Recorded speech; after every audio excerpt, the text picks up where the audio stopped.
At the outset, I wish to extend my heartfelt gratitude to the Honorable President of India, who came to the Parliament to address us all a few days back. Honorable Chairman, the President's address consisted of a detailed description of the welfare schemes and programs which the government pursued in the past 5 years, and also the achievements it made in the period between 2014 and 2019. I wish to point out some of those achievements which the government has made in this duration.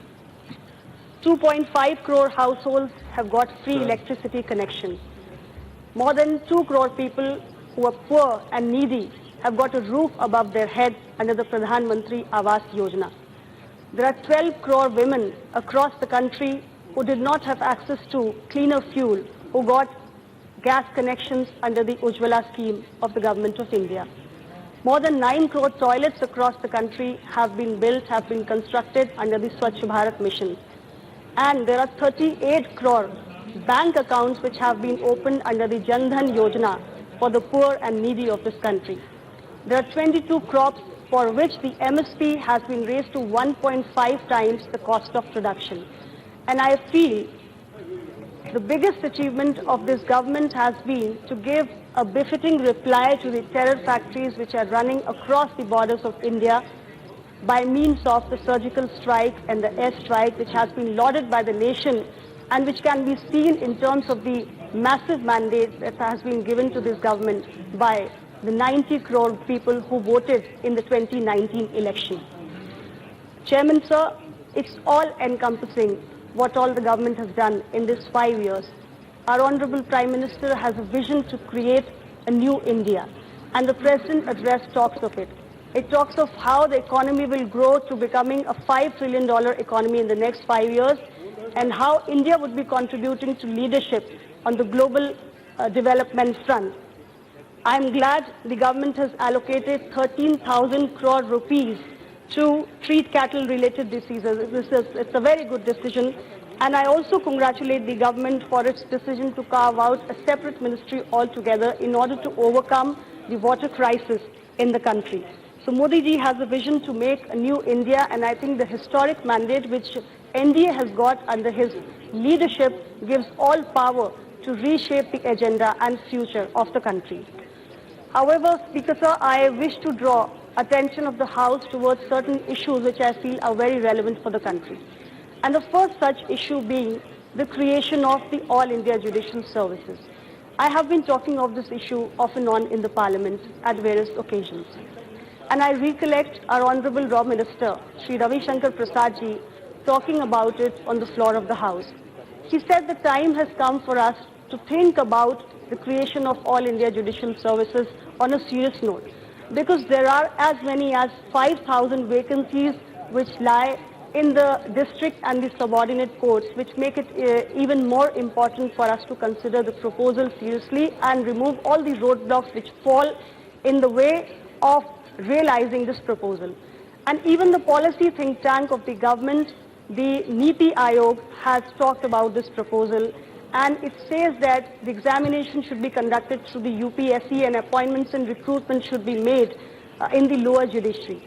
This, Chairman sir, would not just address the issue of long pendencies and vacancy in the lower judiciary, but would also provide representation to the marginalized communities in the Indian judicial system. So I urge the government to step up its efforts in order to make this proposal be realized and the creation of All India Judicial Services becomes a reality. The second issue that I wish to raise here relates to the Iron Man of India, the great unifier of nation, Sardar Patel, whose tallest statue in the world has been erected by the NDA government led by Modi ji as a mark of gratitude. And I thank the Honorable Prime Minister for this thought and this initiative. Perhaps one of the biggest ironies of independent India is that the man like Sardar Patel, who gave India much more land than it was born with, we do not have even an inch of land to give in order to build his samadhi in the national capital of Delhi. This is an irony of independent India. So the question arises, where does a common man go to pay homage to this great leader. Pandit Jawaharlal Nehru's house has been made into a museum. Why can't the same be done for Sardar Vallabhbhai Patel? He lived at 1 Aurangzeb Road when he was the Home Minister of India.